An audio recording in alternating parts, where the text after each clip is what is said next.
In this video, I'm going to focus on one particular position from one remarkable game played in Norway Chess in round 7. This is quite extraordinary. There are so many beautiful ideas. So let me put it in context. So it's the game between Gukesh, Domaraju and Arjun Erigaisi.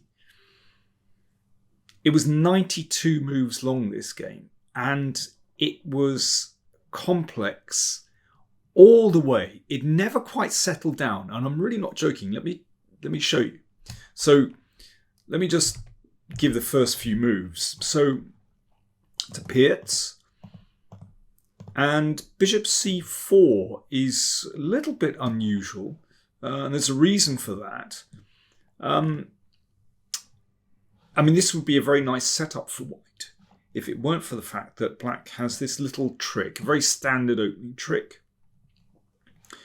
And this basically equalizes. If knight takes knight here, and for example, black can play c5 here and is doing fine. So Gukesh took on f7.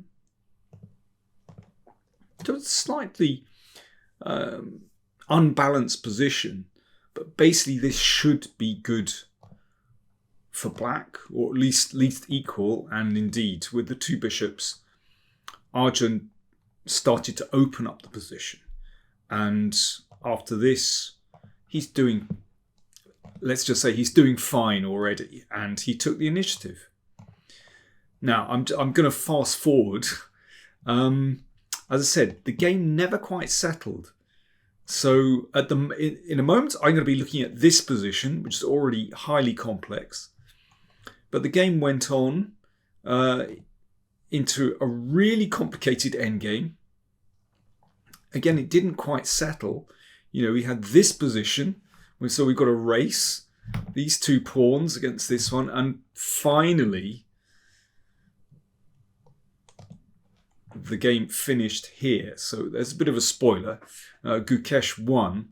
You can see that knight controlling this pawn, and Gukesh's h-pawn is going to queen. So, you know, if you read the reports of this game, you'll see that, yeah, Arjun had a very good position and, you know, squandered his chances. But I tell you, this was so complicated, and I want to demonstrate this by looking at this one particular position. So here is where, I mean, Gukesh is, you know, fighting like an absolute lion. You can see the rook and queen lined up against those bishops. And here Arjun played bishop f4, attacking the rook, which took the bishop. Then bishop takes d2. I mean, this is complicated enough. So if queen takes bishop, then queen takes rook. But rook takes g6 check. And then queen e6. And they went into this endgame, which was roughly level. I mean, black is still very active, and there's this strong pass pawn. But it was about equal, but Gukesh managed to turn this around completely and eventually won. But let me come back to this position. And I can show you that for those people saying, oh, well, you know, Arjun had a great position and blew his chances.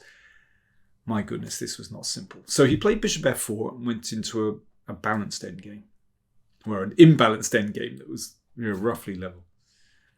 Here is where he had a chance.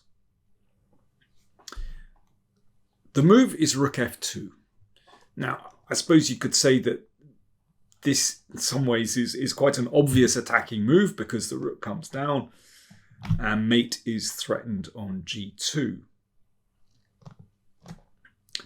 Now, let's look at a fairly easy variation to start with. If this is taken by the queen, then bishop f4 really is strong because of that skewer. Okay, that's the easy variation. So white should play knight e4 to prevent the queen coming down. But there is only one way to prove that this is actually good for black. So you can see the rook is attacked, and if it goes back, of course, white is absolutely fine. The move is bishop takes h3. Now, this is certainly not an obvious move, or it's very difficult to appreciate why this is such a strong move. So this can be taken in two different ways, with the rook and the pawn. Now, I'm going to delve into this in great detail. So first of all, let's deal with rook takes h3.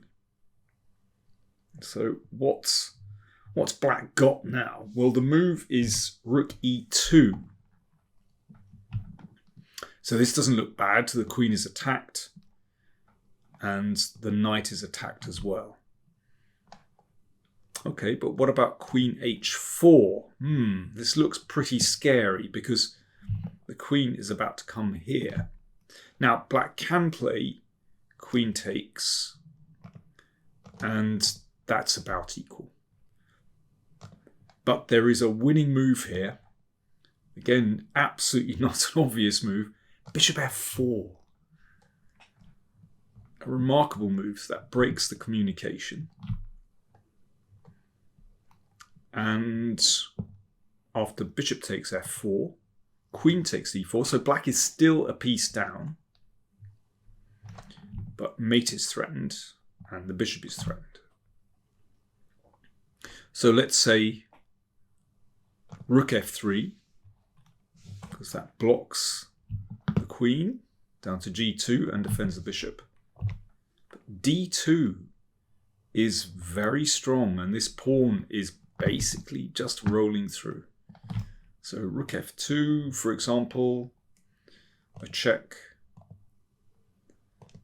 We'll take that, and queen e2, threatening to take here and queen, and that is winning for black.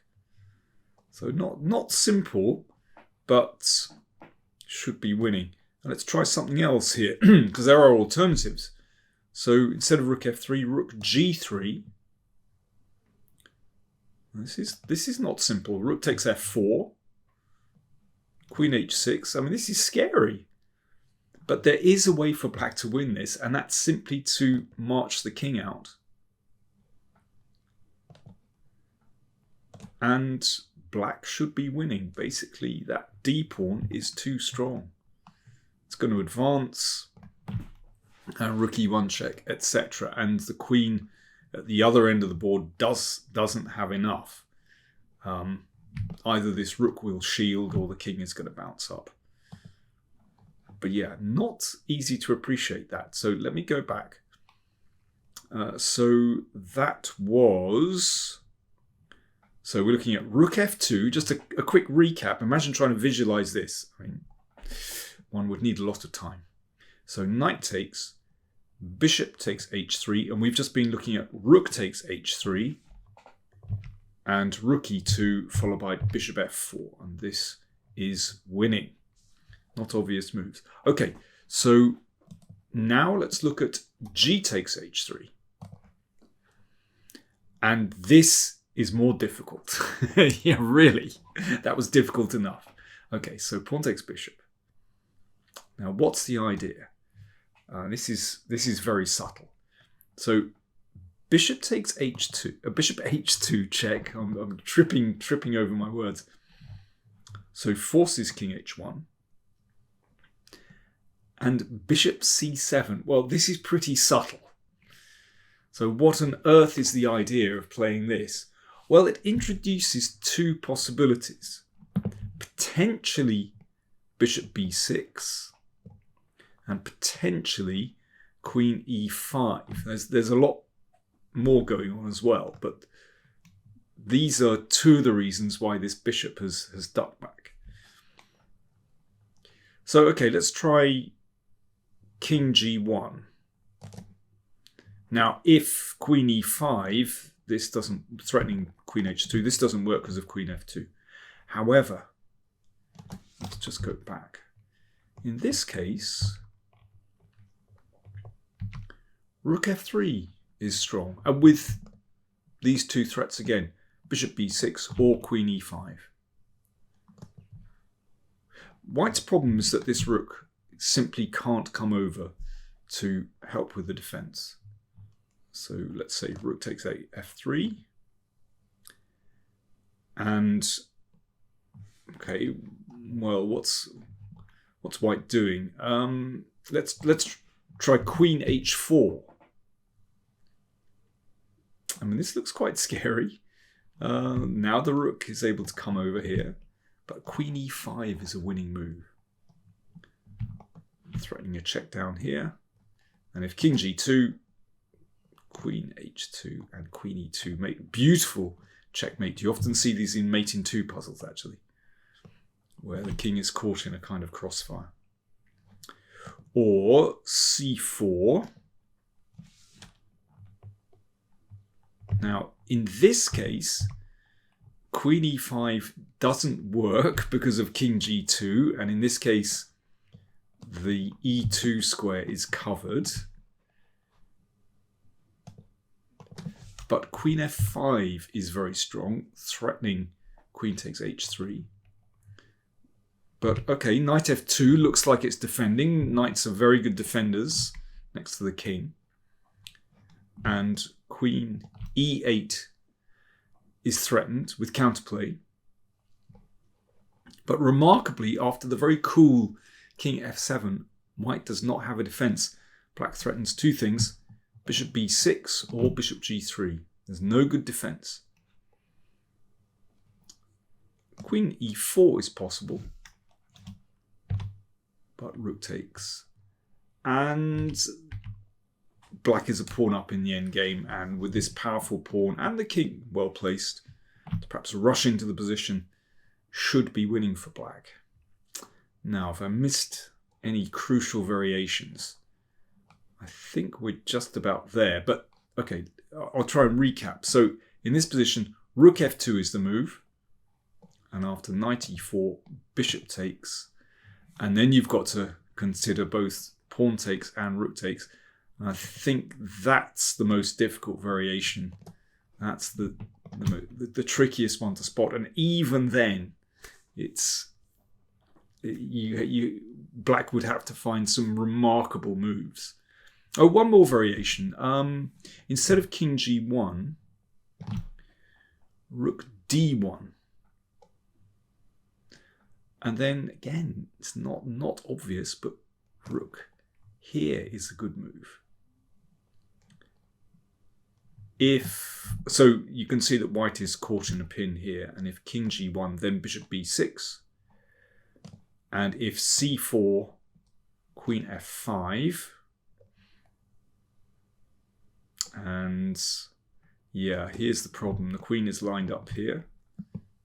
And if bishop c3, let's take there, and queen h2 mate.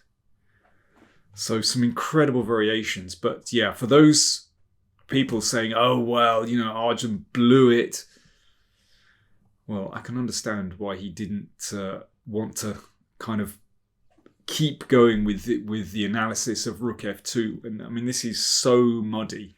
And particularly, you know, when you're playing with this time control, which is really difficult, actually, when you've basically got 2 hours and your time is running out. I know you're given 10 seconds increment to move 41, but this is a really tough time control.